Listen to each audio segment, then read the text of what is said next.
2 floors కానీ మీరు construction చేస్తే మీకు ఇమీడియట్గా రెంట్ వచ్చే అవకాశం కూడా ఉంది. ఎందుకంటే ఇక్కడ Swami Vivekananda institute of information technology and BEd degree college, junior college with hostel facility కూడా ప్రొవైడ్ చేసేటువంటి ఒక పెద్ద ప్రభుత్వ కాలేజ్ ఉందండి ఇక్కడ.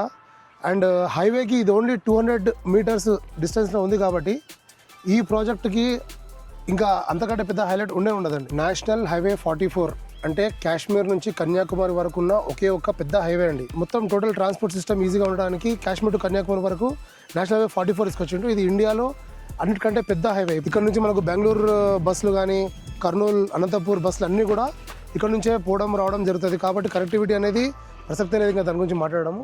ఇక్కడ మనం ఇళ్ళ మధ్య ప్రాజెక్ట్ పెట్టాం కాబట్టి ఏ కస్టమర్స్కి ఏదో అవుట్స్కట్స్లో అడవిలో ఇన్వెస్ట్ చేస్తామన్నటువంటి ఫీలింగ్ ఉండకుండా రెసిడెన్షియల్లో ఈ 5 acresలో మాత్రం ఓపెన్ ప్లాట్స్ అండి. మీరు ఇష్టం వచ్చిన కన్స్ట్రక్షన్ చేసుకోవచ్చు. దీంట్లో ఒక 3 ప్లాట్ కొనుక్కున్న వాళ్ళు, 4 ప్లాట్ కొనుక్కున్న వాళ్ళు అపార్ట్మెంట్ ప్లాన్ చేసుకోవచ్చు. అదే ఒక ప్లాట్ కొనుక్కున్న వాళ్ళు వాళ్ళ సొంత విల్లా డిజైన్ చేసుకోవచ్చు. ఇది గేటెడ్ కమ్యూనిటీ అండి, మొత్తం హెచ్ఎండిఏ రేరా అప్రూవ్డ్. మా సైట్ చూడండి, మొత్తం ఎన్ఆర్ఎస్సి శాటిలైట్ ఆర్గనైజేషన్కి మెయిన్ కీ ఆర్గనైజేషన్ ఎన్ఆర్ఎస్సి అండి. DLF, MMTS, Symbiosis university, Kanha Shantivanam ఏషియాలో అతిపెద్ద మెడిటేషన్ సెంటర్. అది మనకి ఇక్కడ నుంచి జస్ట్ ఒక 15 కిలోమీటర్స్ ఉంటుంది అంతే. అదేవిధంగా Microsoft data centre, Amazon data centre మనకు ఇక్కడ దగ్గర